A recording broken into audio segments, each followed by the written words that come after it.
their desire in life and impact their life in the future and with future relationships with others. And I do think if they impose harsher punishment towards this kind of person, things could change.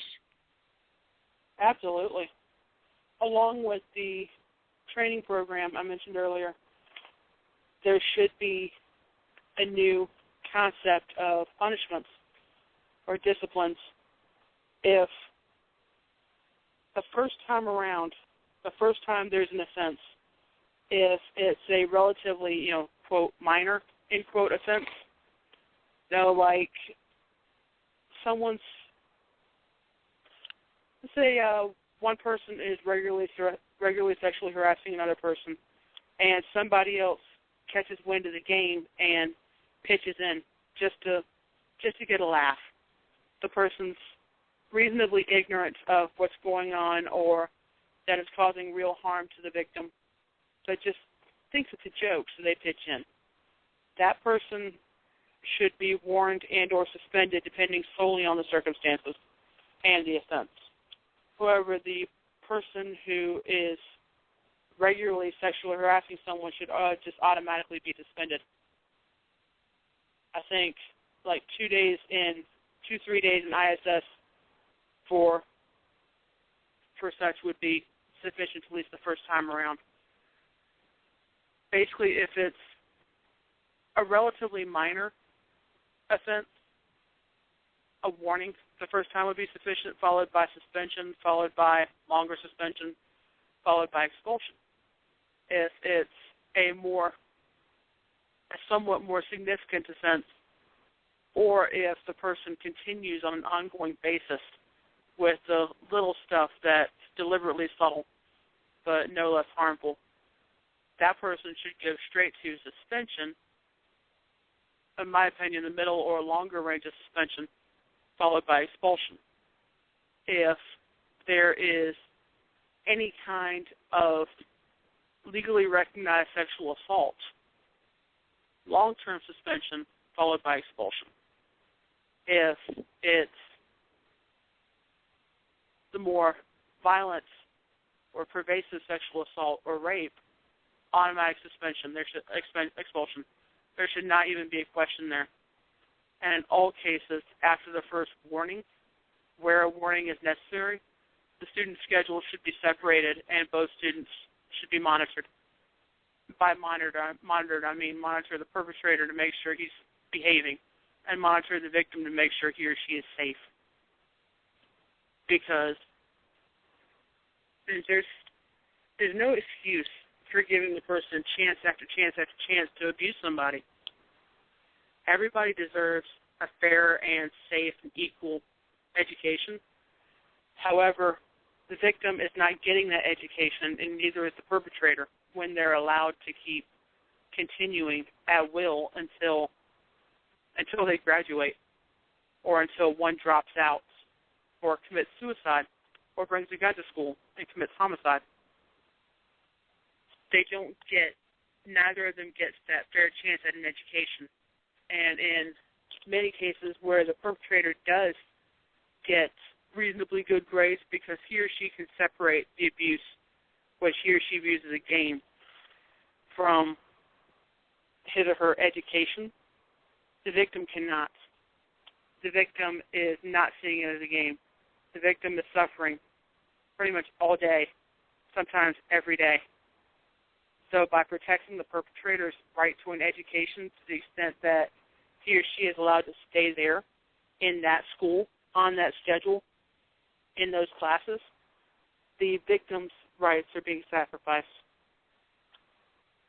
And it would be just as easy and a lot more effective, a lot more balanced to, at the very least, separate their schedules so that they don't see each other again, with the perpetrator being moved to a new classroom, not the victim, and actually protecting the victim's rights and person. And in some cases, where it's necessary to expel the perpetrator, it's not the end of the world. It's not the end of the line for the perpetrator's education. A perpetrator can go to the alternative school, He or she can go to another school district and be homeschooled. He or she can, depending on the age, if you expel the person senior year, he or she can even go to adult ed. There are many other choices of education for those who are expelled, but most people seem to be locked in on the belief that if you expel somebody, their future is permanently damaged, that they can't get their education because they've been expelled, when really that's not true at all. They can't get their education at that school, in that building. There's a distinct difference between one and the other. However, by expelling them, you better ensure the victim's rights and the victim's ability to get a fair and safe education, and the victim's rights to a future. And sometimes victim is singular, sometimes it's plural. In many cases, one perpetrator will target several people. One perpetrator will have several victims. Only one person makes noise about it. The others, too scared for all the above-mentioned reasons. Yeah, that's true. Yeah, I think this is a good idea to do something like this. Harsh punishment will help a lot. And to show what you do, it's not the right thing to do, and not support what the perpetrator do, or just it's not right. It's giving a really bad example for the others. And if they are not abusers, they can become abusers because they see what's going on. It's a good thing, and I don't think it's the right thing. And this is the best way to separate the victim and the abuser, or if the abuser doesn't understand, just send him to other school, not stop him from education, but send him to other school. Probably this is the best way to be. And my next question is, tell us how what happened to you in school impacted your life. Well, greatly, I think. After graduating from high school, the first 2 years were normal, happy. I moved, I went to college. It was great, loved it, give or take. And then 2 years after high school, after graduating, my PTSD began. I started having nightmares, flashbacks, anxiety attacks, and my life quite literally spirals downward. I didn't get into drugs or alcohol or any of the more stereotypical responses. I didn't become suicidal, though I did start hating life and wanted to die. But as a result of the abuse and the resulting PTSD, which ended in 2008, I did not have the necessary ambition and the necessary self-confidence to, finish college and pitch my skills to the job market. I didn't have the necessary abilities, the necessary social abilities that are generally acquired by the time you graduate from high school, or at least partway through college, just by being, there. You're normal, you have friends, you have a social life, you learn how to exude confidence even when you don't feel it.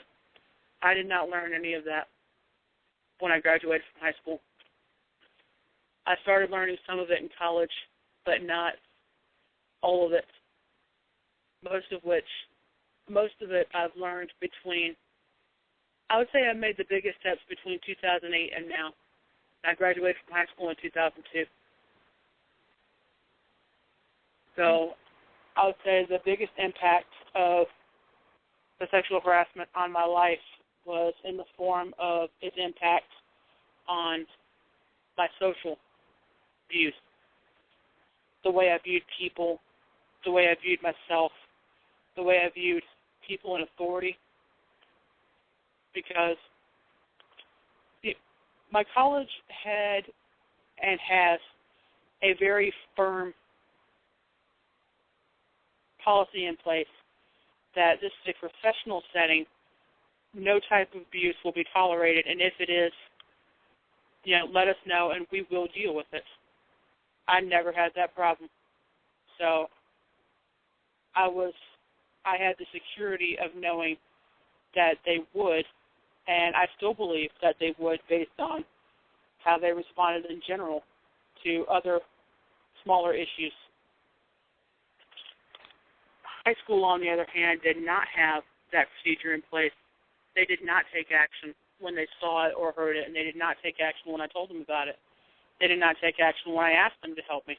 Consequently, later I had an abusive coworker at one job, and they also did not take action.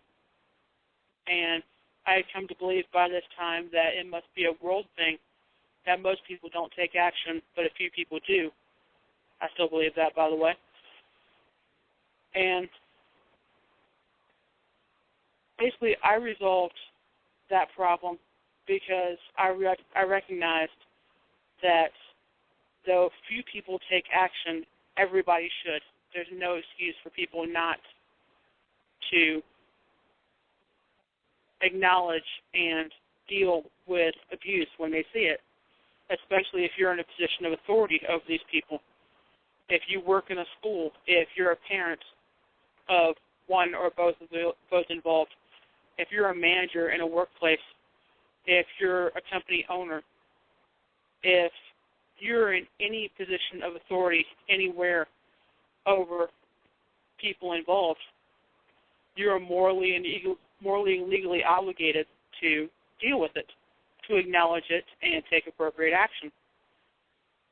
So I began educating myself at that point, at that job, on work laws, sexual abuse, legal rights, and so on.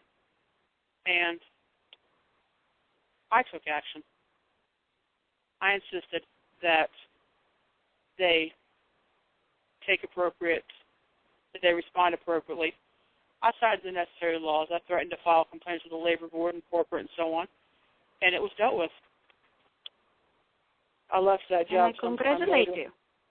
Thank you. On that. I left that job sometime later and went to another job where it was a short-term issue. Only at this job, I did not have to insist on my rights. The managers were already fully on board. I only had to tell them what was going on and what I had already done.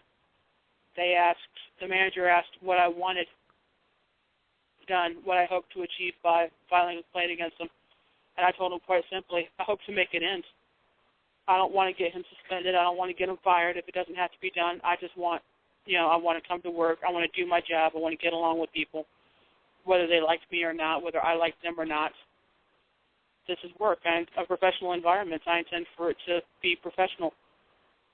He got talked to the next day. Thank you so much. Never another problem. I'm sorry I'm stopping you. We have about 1 minute away. Do you want to share really quick your website where people can find your book? And I'm sure there are a lot of people interested right now.